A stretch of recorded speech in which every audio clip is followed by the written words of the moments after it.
का विरोध नहीं करते हैं, लेकिन गरीबों को भी अमीर बनाना चाहते हैं। अमीरों को गरीब बनाना हमारा काम नहीं है। इसीलिए जिस तरह हमारी सरकार प्रयत्न कर रही है, 10 सालों में 25 करोड़ लोगों को गरीबी रेखा के ऊपर लाया है। यहाँ जो महिलाओं के लिए महिला आरक्षण बिल अनेक सालों से ऐसा ही पड़ा था।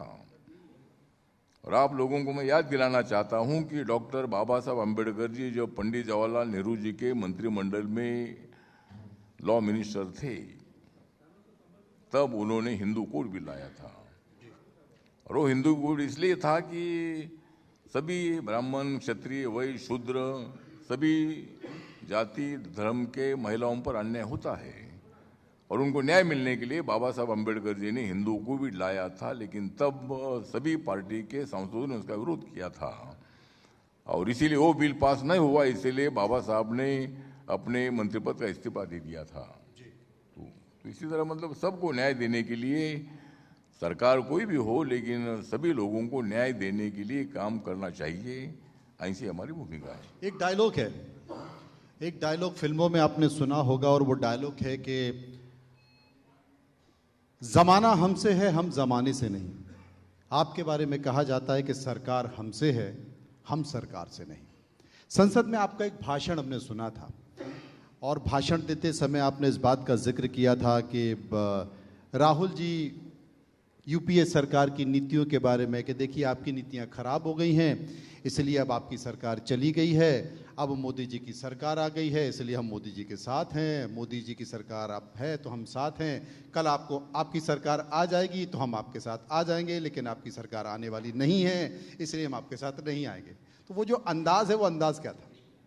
अंदाजा नहीं, मतलब जिस तरह नीति जो राजनीति होती है, राजनीति में पॉलिटिकल निर्णय लेने का सबको अधिकार होता है जी। और ये बात सही है कि मैं कांग्रेस पार्टी के साथ था। मैं 3 बार कांग्रेस पार्टी के अलायंस में मैं लोकसभा में चुनकर आया था। 1 बार मुंबई से चुनकर आया था, 2 बार पंढरपुर से चुनकर आया था और शिरडी से मुझे हराया था। तो कांग्रेस पार्टी के साथ मैं जरूर था, लेकिन कांग्रेस पार्टी ने बाबा साहब अम्बेडकर जी पर बहुत बार अन्याय किया।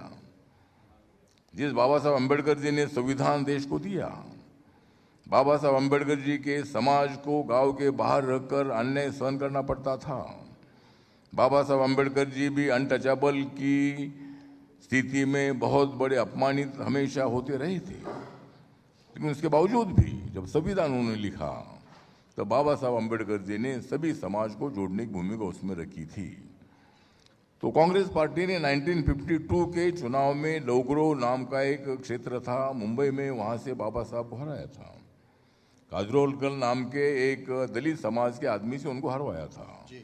1954 में भंडारा में नागपुर के पास बाबा साहब अम्बेडकर जी उपचुनाव में खड़े रहे, वहां भी बाबा साहब अम्बेडकर जी को हराया था। और सेंट्रल हॉल में बाबा साहब की प्रतिमा नहीं लगाई थी। क्यों नहीं लगाई थी? तो वहाँ जगह नहीं ऐसा बोलती थी। लेकिन जब वीपी सिंह जी प्रधानमंत्री बने तब उन्होंने मतलब बाबा साहब की प्रतिमा सेंट्रल हॉल में लगाई।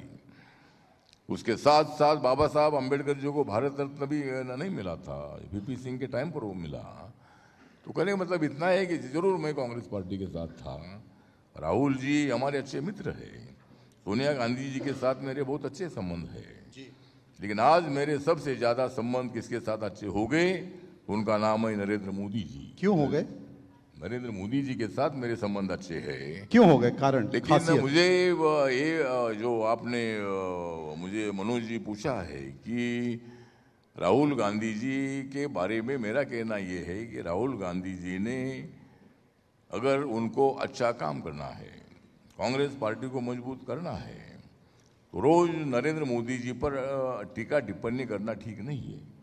लोकतंत्र ऐसा होता है कि विरोधी दल और सत्ताधारी पक्ष मिलकर मतलब जो लोकतंत्र होता है।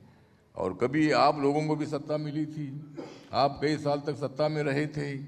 अभी नरेंद्र मोदी जी ऐसा एक मजबूत आदमी आया है कि जो आदमी 3 बार देश का प्रधानमंत्री बना है। और मैं डंके के चोट पर बताना चाहता हूं कि 2029 के चुनाव में भी नरेंद्र मोदी जी दोबारा चुनकर आएंगे और नरेंद्र मोदी जी पंडित जवाहरलाल नेहरू जी का रिकॉर्ड तोड़ देंगे और चौथी बार वो देश के प्रधानमंत्री बनेंगे, ऐसा मुझे पूरा विश्वास है। इसीलिए मैंने बोला था कि राहुल जी, आपके पार्टी में कुछ दम नहीं रहा है, आपके पार्टी में नहीं है कुछ दम, आपके पार्टी में नहीं रहा है कुछ दम, और मैं भी नहीं हूँ कुछ कम। तो मैंने उनको बोला था कि भाई आपके पार्टी में दम नहीं रहा है। अच्छा, एक चीज बताइए, राहुल गांधी प्रधानमंत्री क्यों नहीं बन पाएंगे? कारण क्या है? कारण बता दीजिए। राहुल गांधी जी प्रधानमंत्री इसलिए नहीं बन पा सकते हैं कि मैं उनके साथ नहीं हूं। क्या? देखिए, रेणुका जी भी बैठी